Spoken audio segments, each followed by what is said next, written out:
మంచిర్యాల, కొమరంభీం, ఆసిఫాబాద్ జిల్లాలలో లోటు వర్షపాతం రైతులు ప్రజలను కలవరపెడుతుంది. జూన్ నెలలో తగినంతగా వర్షాలు కురవకపోవడంతో జిల్లాలోని ప్రధాన జలాశయాల్లో నీటి మట్టాలు తగ్గడం ఆందోళన కలిగిస్తుంది.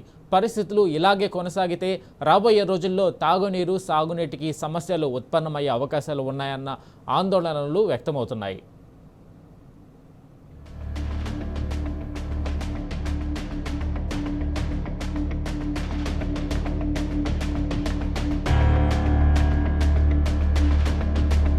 రాష్ట్రంలో లోటు వర్షపాతం రైతుల్లో ఆందోళన కలిగిస్తోంది.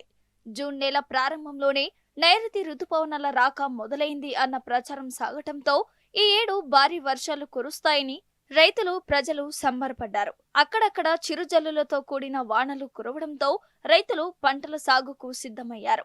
కానీ వర్షాలు ముఖం చాటేశాయి. మంచిర్యాల, కొమరంభీం, ఆసిఫాబాద్ జిల్లాలలో ఇప్పటికే వరి నారు పోసుకోవాల్సి ఉండగా పదును లేక దుక్కులకే దిక్కు లేకుండా పోయింది. 1-2 వర్షాలకు కొందరు రైతులు పత్తి విత్తనాలు వేసుకోగా చాలా చోట్ల మొలకలెత్తలేదు.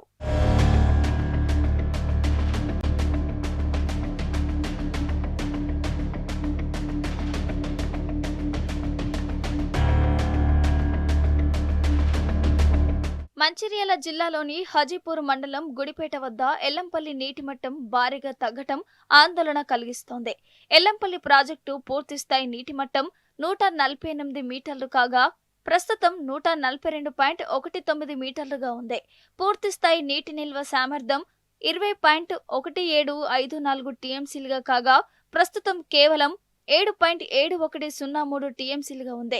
ఎల్లంపల్లి ప్రాజెక్టు నుంచి తాగునీరు అవసరాల కోసం హైదరాబాద్కు ప్రతిరోజు 310 క్యూసెక్కుల నీటిని, అలాగే ఎన్టీపీసీ పారిశ్రామిక అవసరాల కోసం 252 క్యూసెక్కుల నీటిని అధికారులు తరలిస్తున్నారు. మరోవైపు ఎల్లంపల్లి ప్రాజెక్టు సమీపంలో నిర్మించిన మిషన్ భగీరథ ఇంటెక్ వేల్ ద్వారా ప్రతిరోజు మంచిర్యాల, చెన్నూరు నియోజకవర్గం వర్గాలకు తాగునీటి అవసరాలను ఎల్లంపల్లి ప్రాజెక్టు తీర్చుతుంది. ఇప్పుడు పక్కన ఉన్న మనం ప్రాజెక్టు నింపలేక చెరువులు వర్షాలు లేట్ అవుతున్నాయి. అదేవిధంగా నాట్లు కూడా లేట్ అవుతున్నాయి. రైతులకు ఏ విధంగా చూసినా ఈ కాంగ్రెస్ ప్రభుత్వం నష్టమే జరుగుతుంది. ఎండాకాలం మొత్తం వాటర్ వృధాగా కిందికి వదిలేశారు. ఇప్పుడు వర్షాలు పడలేక ఈ ప్రాజెక్టు గొల్లవ ప్రాజెక్టు రెండలేక ఇప్పుడు రైతులు ఒక్కరు కూడా నాట్లు వేసుకోవడం కూడా జరగలేదు. ఇంకేడిగడ్డ పిల్లర్లు కుంగిపోయిన విధంగా కాంగ్రెస్ దొంగ మాటలు మాట్లాడి వాటర్ ఆపుకోలేక అక్కడ రెండు ఉంటే దీనికి ఇంత పరిస్థితి రాకపోదు. దీనికి పంపు ద్వారా దీనికి వాటర్ వచ్చేది. ఇప్పుడు రైతులకు ఏ విధంగా చూసినా నష్టమే జరుగుతుందని ఆడ ప్రాజెక్టు ఉందో ఆడ ప్రాజెక్టులో 10 టీఎంసీల నీరు నిల్వ ఉంచాల్సిన నీరుని 2 నుంచి 4 టీఎంసీల నీరు నిల్వ ఉంచుతున్నారు. దీంతో రైతులకు తీవ్ర నష్టం కలిగే ప్రమాదం ఉంది. ఈ సంవత్సరం వర్షాకాలం ప్రారంభమైనప్పటి నుంచి ఏదైతే ఎల్నివో ఉందో దీని ద్వారా వర్షపాతం తక్కువ కురిసే అవకాశం ఉంది. ఇప్పటి వరకు పంటలు వేసుకున్న రైతులకు తీవ్ర నష్టం కలిగే పరిస్థితి కనబడుతుంది. దీనిపై దృష్టి ఉంచుకొని ప్రాజెక్టుకి మరమ్మతులు చేయాలని మేము కోరుతా ఉన్నాం. మంచిర్యాల జిల్లాలో భీమారంలో గల గొల్లవాగు ప్రాజెక్టులో నీటి మట్టం తగ్గి ఆందోళన కలిగిస్తోంది. గొల్లవాగు ప్రాజెక్టు పూర్తిస్థాయి నీటి మట్టం 155.500 మీటర్లు కాగా ప్రస్తుతం నీటి విలువలు అడుగంటాయి. 0.6578 టీఎంసీల సామర్థ్యం కలిగిన గొల్లవాగు ప్రాజెక్ట్ భీమారం, చెన్నూరు మండలాల్లో 9,500 ఎకరాల ఆయకట్టుకు నీరందిస్తోంది.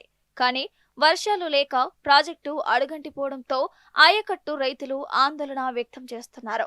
కొమరంభీం, ఆసిఫాబాద్ జిల్లాలో గల కొమరంభీం ప్రాజెక్టులో క్రమంగా నీటి మట్టం తగ్గడం ఆందోళన కలిగిస్తోంది. ప్రాజెక్టు కట్టలు బలహీనంగా మారడం, ప్రభుత్వం రిపేర్లు చేయకపోవడంతో 10 టీఎంసీల సామర్థ్యం కలిగిన ప్రాజెక్టులో కేవలం 5 టీఎంసీల నీటిని మాత్రమే నిల్వ చేస్తున్నారు. కొమరంభీం ప్రాజెక్టు పూర్తిస్థాయి నీటి నిల్వ సామర్థ్యం 10.393 టీఎంసీలు కాగా ప్రస్తుతం కేవలం 4.612 టీఎంసీల నీరు ఉంది. మిషన్ భగీరథ ఇంటెక్ వెల్ ద్వారా ఆసిఫాబాద్, ఖానాపూర్ నియోజకవర్గాల్లోని ఏజెన్సీ ప్రాంతాలకు, సిర్పూర్, బెల్లంపల్లి నియోజకవర్గాలకు నిత్యం తాగునీరు సరఫరా అవుతున్నాయి. ఇక్కడ భీమారం మండలం మాకు ఉన్నది ఒకటే ప్రాజెక్టు, గొల్లవాగు ప్రాజెక్టు. చెన్నూరు మండలానికి కూడా ఈ ప్రాజెక్టు నుండి వాటర్ పోతాయి కాబట్టి ఇష్టం వచ్చినట్టు నీళ్లు వదిలేయడం ద్వారా ఈ ప్రాజెక్టులో నీళ్ళు లేకపోతుంది. మొత్తంగా నీళ్ళు లేకుండా అయిపోయింది. ఇప్పుడు అలాగే ఈ సంవత్సరానికి వర్షాకాలం తక్కువ ఉంది కాబట్టి వర్షాలు పడక ఈ ప్రాజెక్టు మొత్తం ఖాళీ అయిపోయింది. మాకు నీళ్ళు లేక ఇప్పుడు ఈ రైతులకు ఇబ్బంది ఇబ్బంది పడుతున్నారు. ఒక్క ప్రాజెక్టును పట్టించుకునే నాదులు లేకుండా ఇక్కడ ఏఈగా పట్టించుకోకుండా గవర్నమెంట్ కనీసం పట్టించుకోకుండా కాలువలను పూడికలు తీయడం కూడా లేదు. ఆ పూడికలు తీసినా కొంచెం ఆ రైతులకు కాలువ ద్వారా నీళ్ళైనా వదిలేవాళ్ళు, ఆ నీళ్ళని కూడా వదిలేటట్లేదు. అక్కడ పరిస్థితి లీకేజ్ ద్వారా నీళ్ళు ఇష్టం వచ్చినట్టు వదిలేయడం ద్వారా నీళ్ళంతా కాలైపోయింది. కొమరంభీం ఆసిఫాబాద్ జిల్లాలో జూన్ నెలలో 110.2 మిల్లీమీటర్ల సాధారణ వర్షపాతం నమోదు కావాల్సి ఉండగా కేవలం 48.04 మిల్లీమీటర్ల వర్షపాతం మాత్రమే నమోదు కావడం రైతులను కలవరపెడుతుంది. వర్షాలు లేక ప్రాజెక్టులలో నీటి నిల్వలు తగ్గితే రాబోయే రోజుల్లో తాగునీరు, సాగునీటికి సమస్యలు ఉత్పన్నమయ్యే అవకాశాలు ఉంటాయని రైతులు ఆందోళన చెందుతున్నారు.